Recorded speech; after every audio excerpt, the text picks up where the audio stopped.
मित्रों नमस्कार। तेरी मेरी कहानी सीरीज की एक और कहानी के साथ हाजिर हो गया है आपका दोस्त, आपका साथी हेमंत मोहन। आज हम आपको सुनाएंगे मुंबई के होनहार रचनाकार राजेश रघुवंशी की कहानी अलविदा।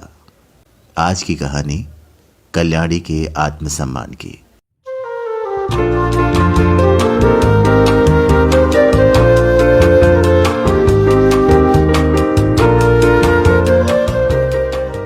चला गया ध्रुव, अब कभी न लौट आने के लिए।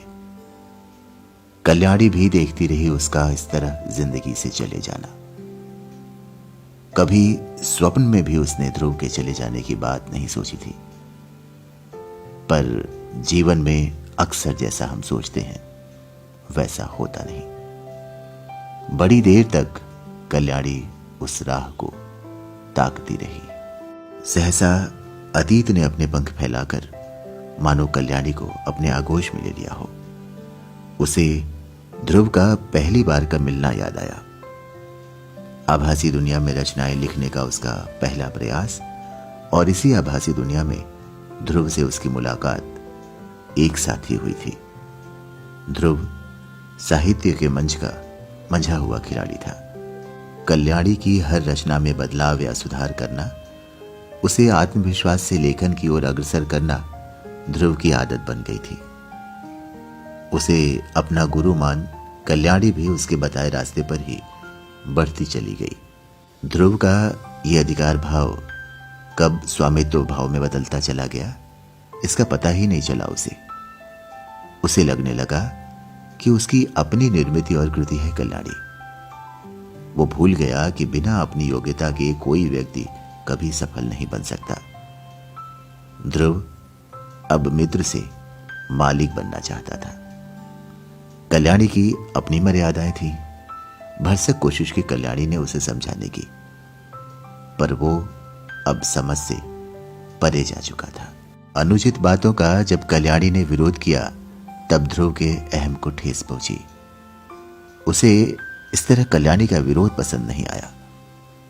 वही ध्रुव जो कल तक कल्याणी का सच्चा मित्र और सहायक था, आज उसका खुले मंचों पर मजाक बनाने लगा। उसे बनाने वाला ही उसे मिटाने का भरसक प्रयास करने लगा। कल्याणी समझ नहीं पाई कि वो किस तरह से ध्रुव को समझाए। ध्रुव का अहम तो कल्याणी को तकलीफ पहुंचाकर ही खुश था। ऐसे में कल्याणी ने उसे आखिरी बार मिलने के लिए बुलाया तो उसे लगा मानो बहुत समय की मनोकामना अब पूर्ण होगी। मिलते ही कल्याणी ने कहा, देखो ध्रुव, जो तुम चाहते हो वो संभव नहीं। मेरा परिवार मेरी प्राथमिकता है। मेरी अपनी मर्यादाएं हैं जिन्हें पार करना मेरे लिए तो क्या, किसी भी स्त्री के लिए संभव नहीं है। क्या हम हमेशा अच्छे मित्रों की तरह नहीं रह सकते जैसे पहले रहा करते थे? ध्रुव तो किसी और ही उद्देश्य से आया था, पर उन उद्देश्यों की पूर्णता न होते देख वो वहां से चला गया। निर्विकार होकर कल्याणी ने उसे विदा दी। आत्मसम्मान से बढ़कर कुछ नहीं, कोई नहीं, ध्रुव भी नहीं। अलविदा ध्रुव, अलविदा, अलविदा।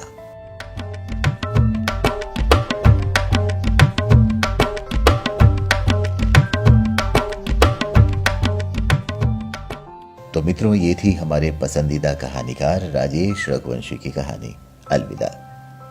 मित्रों, कहानी कहती है कि हमारा आत्मसम्मान हमारे व्यक्तित्व को, हमारी पर्सनैलिटी को एक नई चमक देता है, गलत को गलत कहने का साहस देता है और सही निर्णय लेने का हौसला।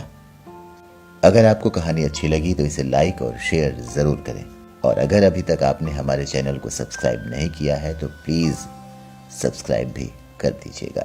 लिखते भी रहिए अपने मन की बात। हम फिर मिलेंगे तेरी मेरी कहानी सीरीज की एक और कहानी के साथ। नमस्कार।